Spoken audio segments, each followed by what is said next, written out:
Please, James, have a listen to our next guest and see if you comment on his story. And I'd like to introduce everyone now to Arad Haggai.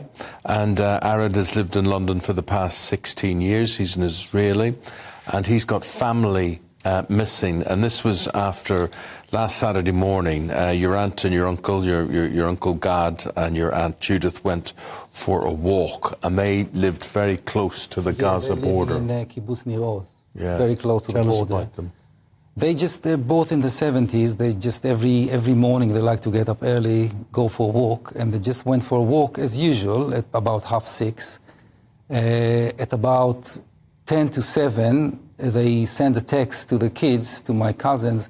Listen, we're under a rocket attack. We have to find a cover, but everybody they know the area. It's a flat area. It's very hard to find any kind of hide. And then after about 10 minutes, they send a text to the kibbutz, kibbutz security guard.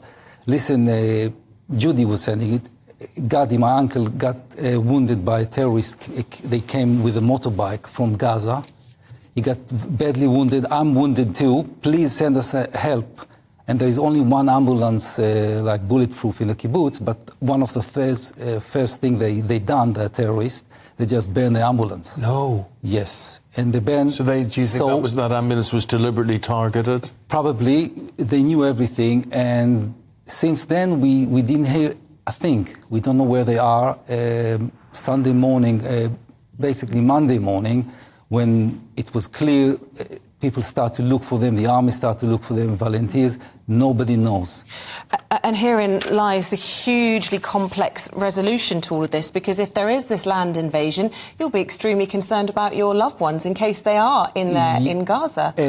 Yes, but we have to remember that Nir Oz is a very small community, about 400 people, and about 100 people, 25 to 30% are dead, burned. They cut the gas, they burn the houses, they cut the pipes, they rape, kill babies, and God knows, just horrible stories.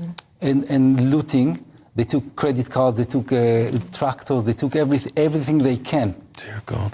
So you don't know where Gad and Judith are? We think there is some rumors, maybe there is a weak signal of my uncle got a phone from Gaza on Saturday. We're not sure. Everything is on the air. We don't know where they are. Awful. No, what you do know is, I want to talk, this is why I want James's opinion as well. Tell me about your daughter at school. Now we're talking about London here, right? Yeah, right. Yeah. It's happened a couple of times in the past. In the last week again, anti-Semitism. She been called. Oh, I wish last week. Oh, I wish your uncle is dead. They're never going to find him. I wish he's in Gaza. He's dead. Who's saying this? She goes to a mixed school, does she? Yeah, she's going to a mixed school. We never send them to a Jewish school. Never. Yeah. She's English. She can be Jewish. Doesn't matter. She's English. Yes. I'm English now. I'm British. Even though English is not my mother tongue, but I'm English. Yeah. And my wife was born here, and there is no reason why not to send them to of course.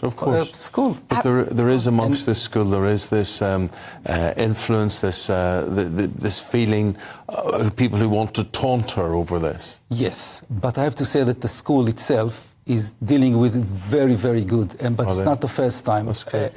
She's been called last year. She's been called Anna Frank. She go back to the gas chambers, and I made with her. For my grandparents' family from the Holocaust, some of them survived, some of them murdered in the Holocaust. So I took pictures. I made a presentation to understand what's happened. But I don't understand, and I was talking about this to some people at the weekend, and they asked me this question, which I couldn't answer. I have many Jewish friends, and many people, their race, their colour, their creed doesn't matter to me. Jewish people are very like Irish people. They're very family-orientated and whatever, and Friday night dinner and all that sort of thing. And I just want to know from you, people saying to me, why when something happens, do people love to hate the Jews? Why? Do you understand what I'm saying? Of course I understand. I'll tell you something as an Israeli, because Israel was basically supposed to be a safe haven for the Jews. And I grew up in a kibbutz, And my grandma was born in Lithuania, and she always told me, listen, when I moved to Europe, listen, you don't know, in Europe it's something sometimes it's happened all the time. You have to be careful. And I couldn't believe her. And now I don't understand what the connection between kill and innocent Jewish people in Israel than the solution of the Palestinian problem. It's not going to solve anything. The only thing it's going to happen is bloodshed from both sides, innocent people. Well, I'd like to ask James the same question, and forgive the bluntness of it, but there is an impression that a lot of people don't need much of an excuse to disagree or to, as I put it, hate Jewish people. Look, all you have to do is look on some of the social media platforms. X in particular is just horrendous. The hatred, the videos. Why? And they're doing exactly what we've just been told as well. They're laughing at it. They're saying it's not true. And that no Muslim would ever kill somebody. They're making up to say that it was all lies.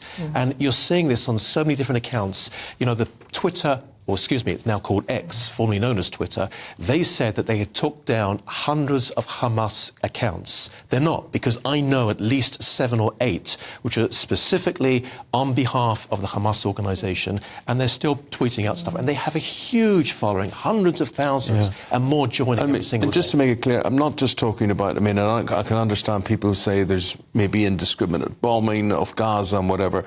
I understand that. I understand why for certain situations there would be anger directed towards the Israelis, but I just mean in general there's an underlying current of anti-Semitism. I Yes, agree. Yeah. and there always has been, and it's growing, and you can see this from the CST, the Community Security Trust, that their figures are growing, and because this is likely to continue, not for days, probably not for weeks, I mean, we're looking at, because it doesn't look like Israel is going to give up its objective of taking Gaza, to rid Hamas of its presence over there, and this could go on for 6 months plus. Well, Arad, I really hope you, with Gad and Judith, I hope we could get some good news very soon. Thank you very much. Yeah, It's an wishing you awful the very thing that best. you're having to live through with this. Absolutely. Thank you.